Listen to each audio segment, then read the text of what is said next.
Hello students, तो मैं संतोष कुमार आपको बाल राम कथा सुना रहा हूँ। रामायण वो जो बच्चों के लिए आसानी से समझा जा सकता है। तो ये एनसीईआरटी की किताब है बाल राम कथा। इसका 6 चैप्टर आज मैं आपको सुनाने जा रहा हूँ, जिसका नाम है दंडक वन में 10 वर्ष। तो दंडक वन वही वन है, वही जंगल है जहाँ पर राम, सीता और लक्ष्मण ने अपने 10 वर्ष बिताए थे जब वो अयोध्या छोड़ करके आए थे, जहाँ पर माता कैकेयी के वरदान के हिसाब से उन्हें 14 साल जंगल में बिताने को कहा गया था और राजगद्दी छोड़ने को कहा गया था। तो पीछे जो हम लोगों ने 5 चैप्टर पढ़े हैं उनके नाम थे अवधपुरी में राम, जिसमें हम लोगों ने राम के जन्म और बचपन की बातें पढ़ी। जंगल और जनकपुर, जिसमें हम लोगों ने विश्वामित्र के यज्ञ की रक्षा में राम और लक्ष्मण का जो सहयोग था वो पढ़ा, और साथ में जनकपुरी में जा कर के शिव जी का धनुष उठाना और सीता जी के साथ ब्याह की बात पढ़ी। तीसरा चैप्टर था 2 वरदान, जिसमें हम लोगों ने माता कैकेयी के द्वारा 2 वरदान मांगे जाने की बात पढ़ी, जिसके अंतर्गत राम को राजगद्दी छोड़नी थी, भरत का राज्याभिषेक होना था और राम को 14 साल के लिए जंगल जाना था। फिर इसके बाद के अगले अध्याय में हम लोगों ने राम के जंगल जाने की बात सुनी। उसके अगले अध्याय में हम लोगों ने ये चीज़ पढ़ा कि कैसे चित्रकूट में भरत अपने पूरे दल बल के साथ में अयोध्या के लोगों के साथ में राम से मिलने आते हैं और वापस ले जाने की मनुहार करते हैं। और हम लोगों ने ये भी पढ़ा कि राम इस बात को नहीं मानते, वो कहते हैं कि ये तो पिता को दिया हुआ वचन है और मैं उनका वचन तो तोड़ नहीं सकता, तो तुम ही वहाँ जा कर के राजगद्दी संभालो, मैं तो 14 साल के बाद ही अयोध्या आऊँगा।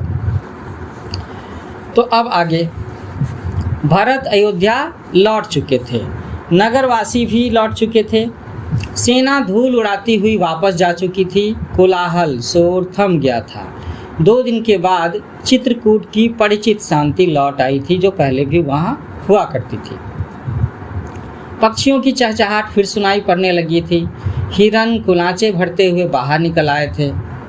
राम पर्णकुटी के बाहर एक शिलाखंड पर बैठे थे, एकदम अकेले, विचार मग्न, कुछ सोचते हुए।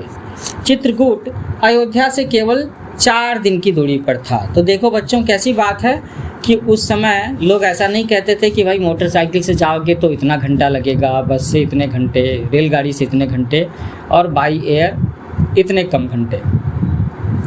क्या दूरी बताई गई कि चित्रकूट अयोध्या से 4 दिन की दूरी पर था। तो है ना बड़ी इंटरेस्टिंग बात। लोगों का आना जाना लगा रहता, वे प्रश्न पूछते, राय मांगते, यह राजकाज में हस्तक्षेप की तरह होता। चित्रकूट सुंदर सुरम्य था, शांत था, पर राम वहाँ से दूर चले जाना चाहते थे।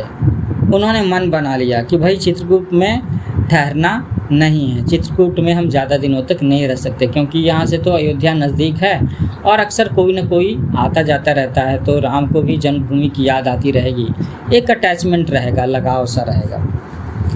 इसका एक और कारण था, वहाँ रह कर के तपस्या करने वाले ऋषियों मुनियों का निर्णय। राम लक्ष्मण ने उस वन में राक्षसों का सफाया कर दिया था, अब तपस्या में कोई बाधा नहीं थी, लेकिन वन छोड़ना चाहते थे। कौन वन छोड़ना चाहते थे?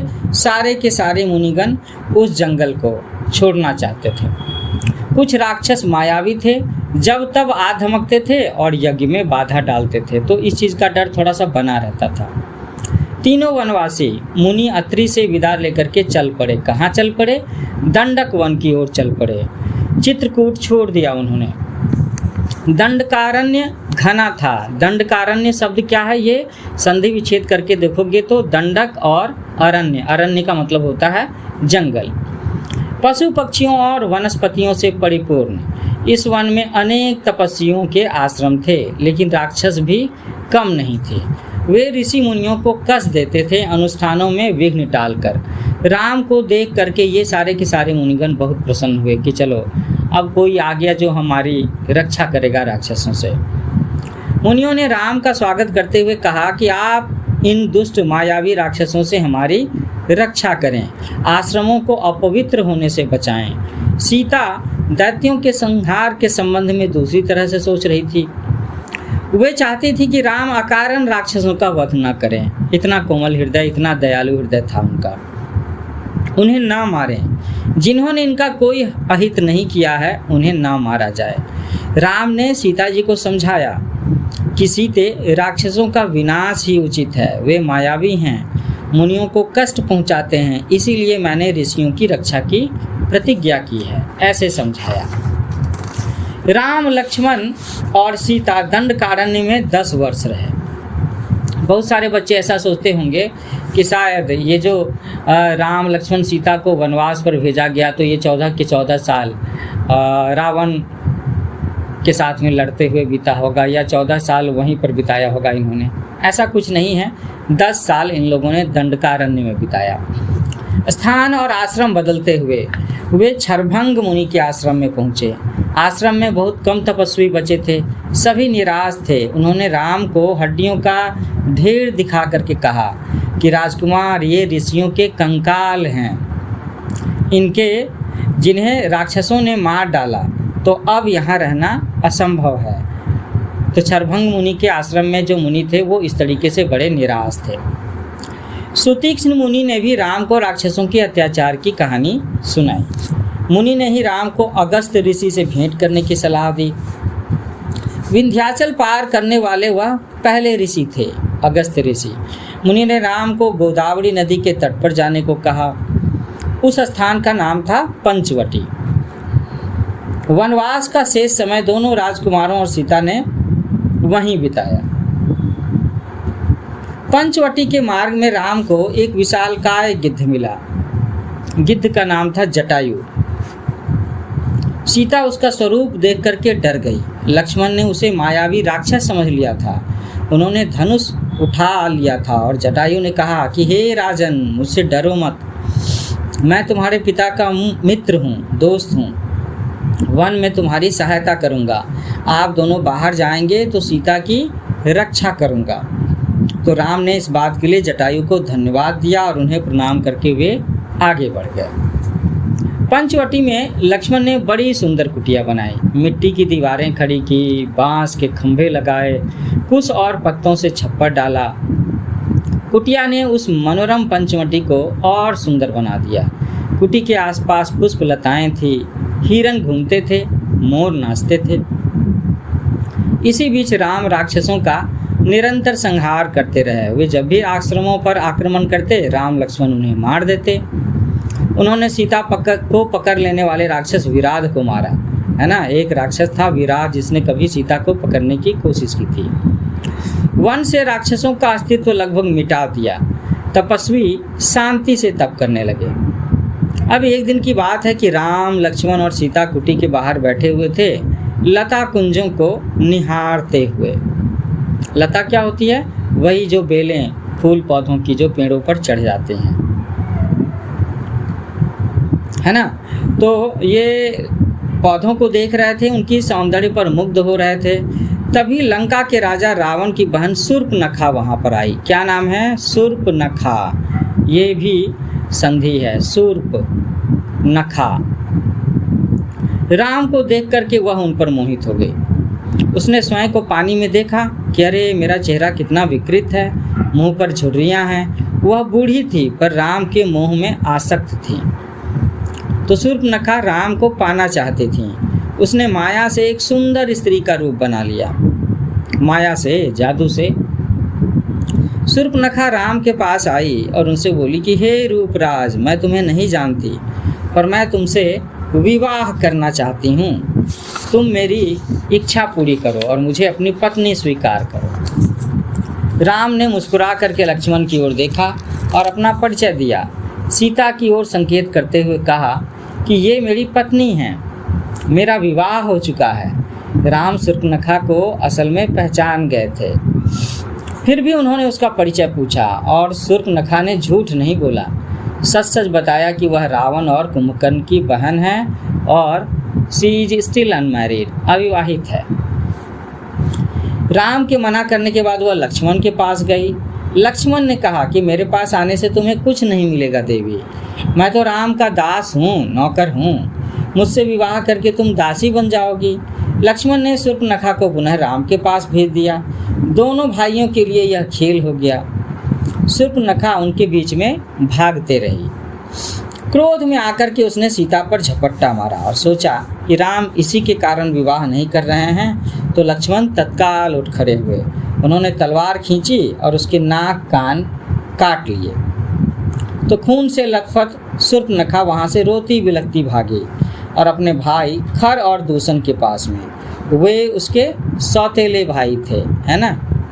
तो शूर्पणखा के सौतेले भाई खरदूषण, इसका मतलब ये खरदूषण रावण के भी सौतेले भाई हुए। वे भी उसी जंगल में रहते थे। शूर्पणखा की दशा देख करके खरदूषण के क्रोध की सीमा न रही। वो आग बबूला हो गया होगा। उन्होंने तत्काल 14 राक्षस भेजे। How many? 14। शूर्पणखा उनके साथ गई। राम जानते थे कि राक्षस बदला लेने जरूर आएंगे और वे तैयार थे। सीता को उन्होंने सुरक्षित स्थान पर भेज दिया था लक्ष्मण के साथ। राक्षस राम के सामने में नहीं टिक सके। देखते ही देखते उन सबको ढेर कर दिया। शूर्पणखा ने एक पेड़ के पीछे से ये दृश्य देखा। राम के पराक्रम से वह चकित थी। उसका मोह और बढ़ गया, साथ ही क्रोध भी बढ़ा। वह फुफकारती हुई खरदूषण के पास लौटी। इस बार खरदूषण राक्षसों की पूरी सेना के साथ चले। खर ने देखा कि आसमान काला पड़ गया।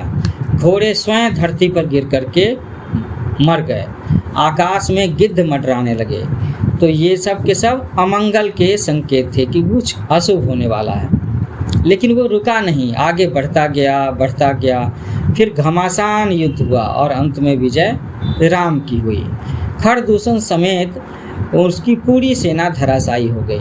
कुछ पिछलग्गू राक्षस बचे, वे जान बचा करके वहां से भाग निकले। भागने वालों में एक राक्षस का नाम था अकंपन। वह सीधे रावण के पास गया और लंकाधिपति को उसने पूरा विवरण, पूरा डिटेल बताया कि ऐसे ऐसे बात हुई है। अकंपन ने कहा कि राम कुशल योद्धा हैं, उनके पास विलक्षण शक्तियां हैं, उन्हें कोई नहीं मार सकता। इसका एक ही उपाय है कि सीता का अपहरण। ऐसा करने से राम के प्राण स्वयं ही निकल जाएंगे। रावण सीता हरण के लिए तैयार हो गया। वह महल से चला। रास्ते में उसकी भेंट मारीच से हुई, तारका के पुत्र से। तारका का वध राम ने पहले ही कर दिया था, तो मारीच बहुत क्रोधित था, पर राम की शक्ति से परिचित था। उसने रावण को सीता हरण के लिए मना किया, समझाया और कहा कि ऐसा करना विनाश को आमंत्रण देना है। रावण ने मारीच की बात मान ली, चुपचाप लंका लौट गया। थोड़ी ही देर में शूर्पणखा लंका पहुंची, विलाप करती हुई, मेरा मतलब है रोती हुई, चीखती चिल्लाती। रावण को पूरी घटना की जानकारी थी, लेकिन उसने शूर्पणखा को सुना। वह रावण को धिक्कार रही थी, फटकार रही थी। उसके पौरुष को ललकारते हुए शूर्पणखा ने कहा, पौरुष को आप यहाँ पर मर्दानगी शब्द से रिप्लेस कर सकते हैं, समझ सकते हैं। शूर्पणखा ने कहा कि तेरे महाबली होने का क्या फायदा, तेरे रहते मेरी ये दुर्गति, तेरा बल किस दिन के लिए है, तू किसी को मुंह दिखाने लायक नहीं रह गया है। ऐसा कर करके चैलेंज किया शूर्पणखा ने। शूर्पणखा ने राम लक्ष्मण के बल की प्रशंसा की, सीता को अतीव सुंदरी बताया, कहा कि उसे लंका के राजमहल में होना चाहिए। शूर्पणखा बोली कि मैं सीता को तुम्हारे लिए लाना चाहती थी, मैंने उन्हें बताया कि मैं रावण की बहन हूँ। क्रोध में लक्ष्मण ने मेरे नाक कान काट लिए। रावण फिर से मारीच के पास गया। खरदूषण की मृत्यु से वो कुछ घबराया हुआ था, तो रावण ने मारीच राक्षस से मदद मांगी। मारीच चाहता था कि रावण सीता हरण का विचार छोड़ दे, उसने पहले भी समझाया था, लेकिन इस बार रावण ने उसकी नहीं सुनी। उसने डांटा और आज्ञा देते हुए कहा कि तुम्हें मेरी मदद करनी है, तुम मेरी मदद करो।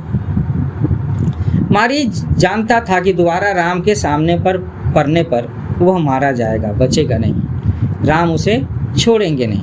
रावण मारीच के मन की बात भांप गया और उसने क्रोध में भर करके कहा कि वहां पर जाने पर हो सकता है कि राम तुम्हें मार दें, लेकिन ना जाने पर मेरे हाथों तुम्हारी मृत्यु निश्चिंत है। विवश होकर के, मजबूर होकर के मारीच को रावण के आदेश मानना पड़ा। रथ पर बैठा रावण और मारीच पंचवटी पहुंचे।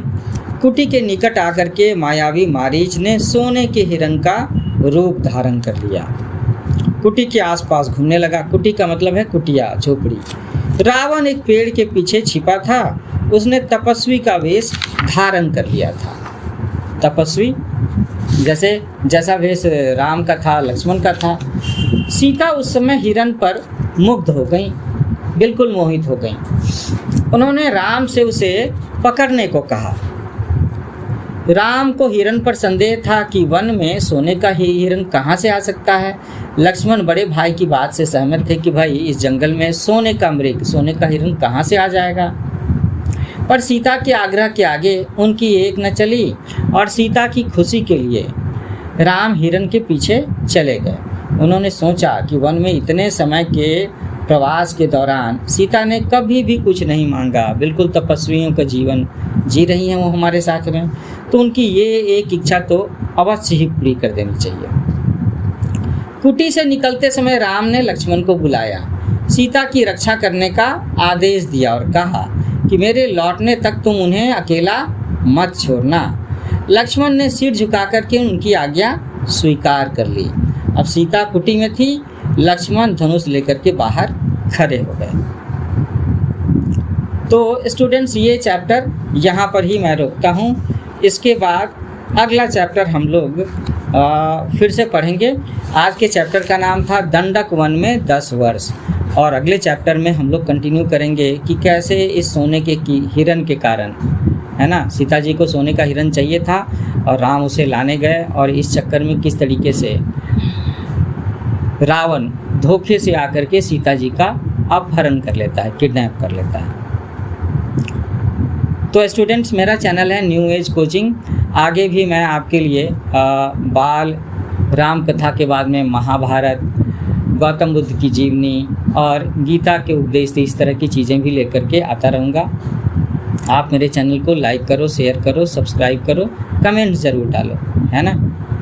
जल्दी मिलते हैं नए लेक्चर के साथ में। So happy learning with new age coaching.